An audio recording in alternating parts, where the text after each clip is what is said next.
मोदी के काम करने की शैली हर किसी को लुभाती है। जिस दृढ़ता से वो अपने काम करते हैं और काम होने का दावा और वादा करते हैं, उससे एक भरोसे की भावना जागती है। कई लोग इसे मोदी की मार्केटिंग स्ट्रैटेजी बताते हैं, लेकिन जिनका मोदी में अटूट विश्वास है वो उस पल का इंतजार करते हैं जब मोदी के किए वादे को पूरा होते हुए देखते हैं।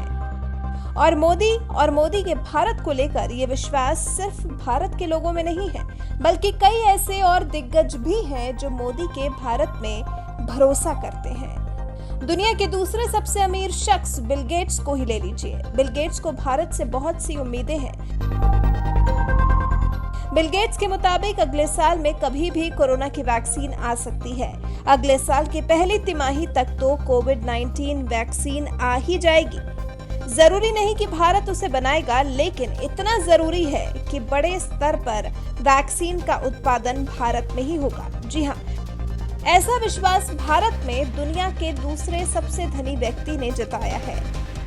बिल गेट्स ने कहा कि भारत दुनिया का सबसे बड़ा वैक्सीन उत्पादक है। ऐसे में हमें कोविड-19 वैक्सीन के उत्पादन में भारत के सहयोग की जरूरत है। हम सब भारत में जल्द वैक्सीन चाहते हैं, बस एक बार उसके प्रभावी और सुरक्षित होने का पता चल जाए।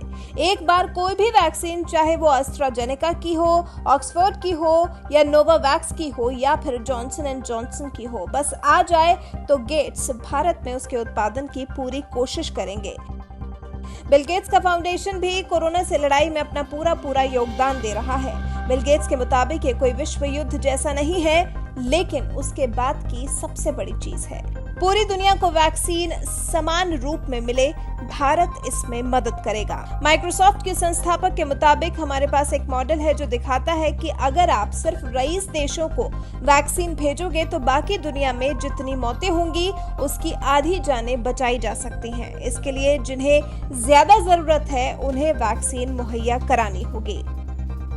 देखिए बिल गेट्स का भारत में भरोसा किस स्तर का है। उनका साफ कहना है कि वैक्सीन चाहे कोई भी बना ले, लेकिन उसका उत्पादन सबसे ज्यादा तेजी से भारत में ही होगा। बिल गेट्स की तरह भारत के स्वास्थ्य मंत्री डॉक्टर हर्षवर्धन को भी अगले साल की पहली तिमाही तक कोरोना की वैक्सीन आने की उम्मीद है।